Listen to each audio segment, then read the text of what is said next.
Friends, welcome to let start. आज मैं आप लोगों के साथ सीटेट एग्जाम के प्रीवियस ईयर क्वेश्चन पेपर में पूछे गए सीडीपी के कुछ इंपॉर्टेंट क्वेश्चन डिस्कस करेंगे। निम्नलिखित में से कौन सा एक कारक जो अधिगम को सकारात्मक रूप से प्रभावित करता है? साथियों के साथ प्रतिस्पर्धता, माता पिता से दबाव, अर्थपूर्ण संगति, असफलता का डर। तो जो ए, बी और डी है ये अधिगम को नकारात्मक रूप से प्रभावित करते हैं, जबकि जो ऑप्शन नंबर सी है यानी कि अर्थपूर्ण संगति ये अधिगम को सकारात्मक रूप से प्रभावित करता है। तो ऑप्शन नंबर जो है सी इसका राइट आंसर हो जाएगा।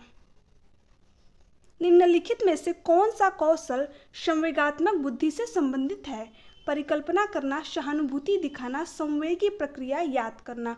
तो ऑप्शन नंबर जो है बी इसका राइट आंसर हो जाएगा, यानी जो सहानुभूति दिखाना है वह संवेगात्मक कौशल बुद्धि से संबंध रखता है। तो ऑप्शन नंबर बी इसका राइट आंसर हो जाएगा।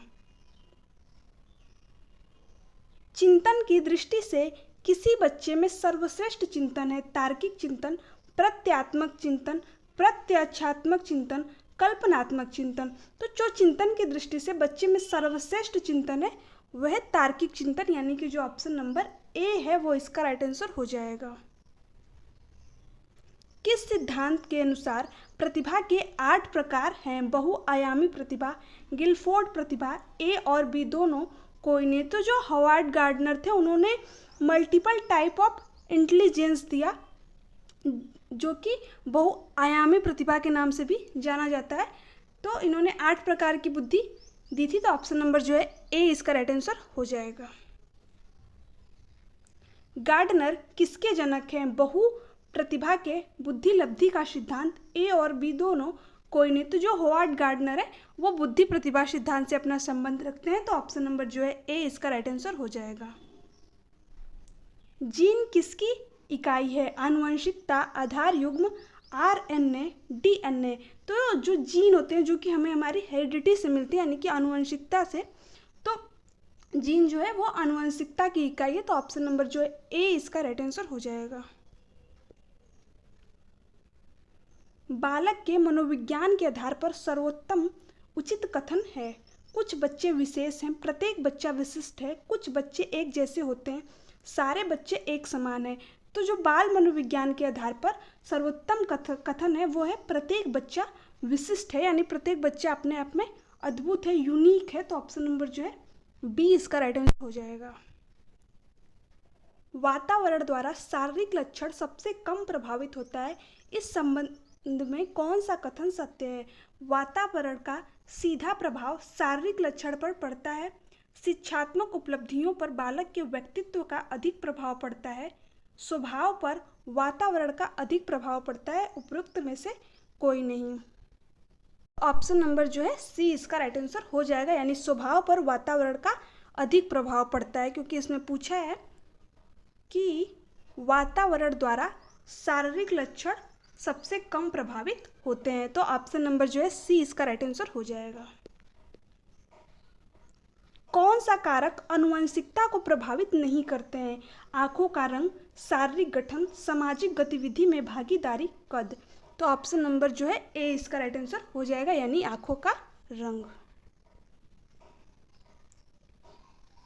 गरिमा प्रायः किसी से प्रश्न को बार बार पूछती है, इसका अर्थ है वह प्रतिभाशाली है, वह जिज्ञासु है, वह असामान्य है, वह शरारती है। तो जब कोई बालक किसी प्रश्न को बार बार पूछता है तो इसका अर्थ होता है कि वह जिज्ञासु है उस प्रश्न का आंसर जो है जानने के लिए। तो ऑप्शन नंबर बी इसका राइट आंसर हो जाएगा। राघव कक्षा में हमेशा प्रथम आता है, यह दर्शाता है वह प्रतियोगी स्वभाव का है, वह सुबह जल्दी उठकर स्कूल जाता है, शिक्षण पद्धतियों और विषयों का ज्ञान रखता है, वह ट्यूशन लेता है। तो ऑप्शन नंबर जो है इसमें सी इसका राइट आंसर हो जाएगा, यानी जो राघव है वो शिक्षण पद्धतियों और विषयों का ज्ञान रखता है। राधा अच्छा गाना गाती है, वह हमेशा अच्छा गाना ही गाएगी, सही हो सकता है, पूर्वाग्रह को प्रदर्शित करता है। राधा लड़कों की तुलना में नाजुक है, इसलिए वह ऐसा काम करना पसंद नहीं करती है, लड़कियां अच्छा गाना गाती हैं।